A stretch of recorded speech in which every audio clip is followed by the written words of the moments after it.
1. Fly Girl Fly. Shaesta Waiz Soars Around the World. Written by Nancy Rowe Pimm, illustrated by Alexandra Bye.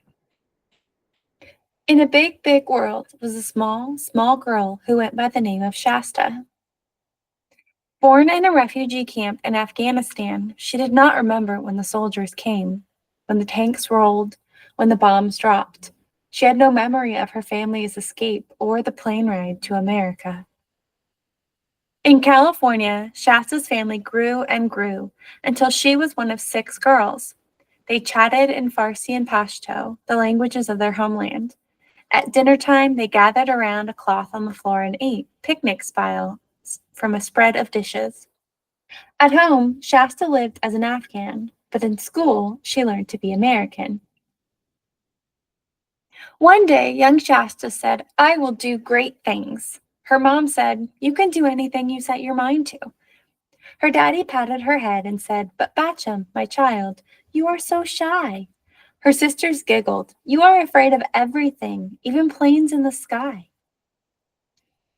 After she finished high school, Shasta's cousins invited her to Florida.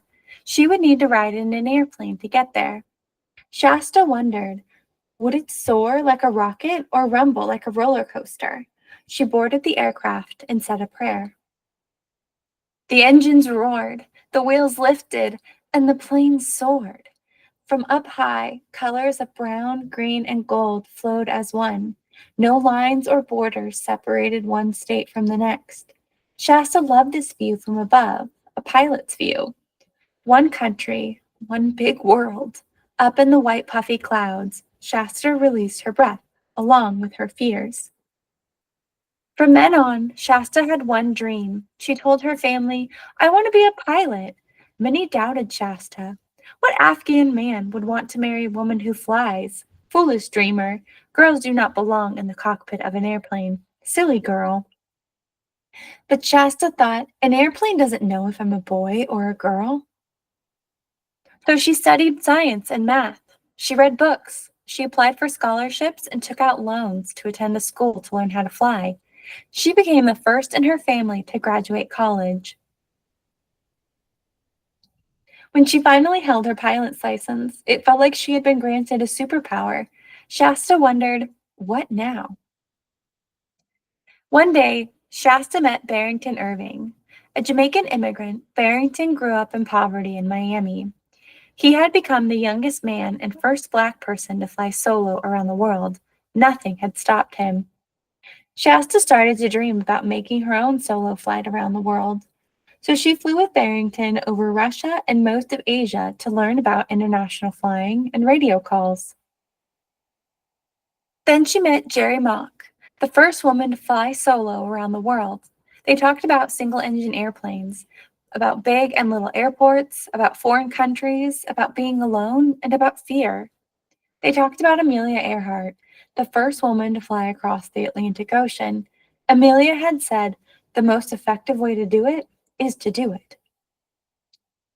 Shasta decided she would not just fly all the way around the world. She'd also meet with young people everywhere. She'd get them excited about careers in science, technology, engineering, and math to chase down dreams of their own. So Shasta studied charts and weather maps. She planned and she plotted. She read letters and emails from children all around the globe who looked forward to meeting her until Shasta went wheels up and set out on her journey around the world. At last, she soared. As Shasta flew across the Atlantic Ocean, she imagined the sharks, whales, and sea creatures swimming below. Shasta shivered at the sight of icebergs poking through the ocean's surface. Shasta knew that so many things could go wrong on such a long flight. If ice forms on my plane, it could become uncontrollable. I might fall from the sky. Shasta had never been so alone. There was not a boat in sight, no other planes in the sky, not even a bird. Near the halfway point, the point of no return, she trembled. Was this how Amelia Earhart had felt? And Jerry Mock? Shasta thought about giving up. Instead, Shasta took a deep breath and thought of the children. They expected to see her, especially the girls from her homeland, Afghanistan. Feeling the spirits of Amelia and Jerry cheering her on, Shasta kept going. She felt as big and powerful as the ocean below.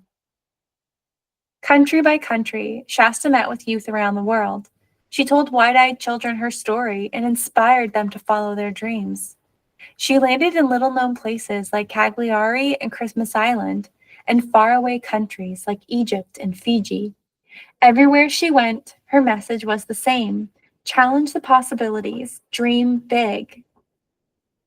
Some days, Shasta soared through magical sunsets and topaz skies. Other days, she battled sandstorms and dodged lightning strikes. Sometimes monsoons kept her tiny plane grounded for weeks. Many times she thought about quitting, but she pressed on. When she reached Afghanistan, Shasta could not stop smiling. Music played, people cheered, women and girls hugged her, and they wept.